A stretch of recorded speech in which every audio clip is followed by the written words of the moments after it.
With inflation raging these days, none of us want to spend more than we have to on home repair. That's why it's more important than ever to do some spring home maintenance to keep little problems from becoming big ones. Consumer reporter John Matarese shows us what you should be doing right now so you don't waste your money. For Rhonda Lehman, spring cleaning is a family affair.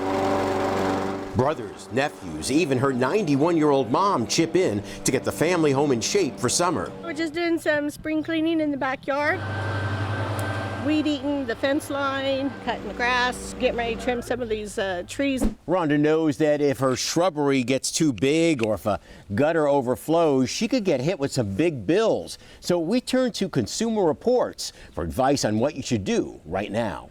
Home and Garden editor Paul Hope says Rhonda's doing the right thing by clearing out debris to prevent any patches of dead grass. Once it comes summer, it's really hard for grass to grow. It starts growing at temperatures of about 55 degrees, but it also stops when you get into the 80s and 90s especially. So, a little action now is going to be worth a lot come summer. Clearing debris also keeps insects and pests from taking over your yard.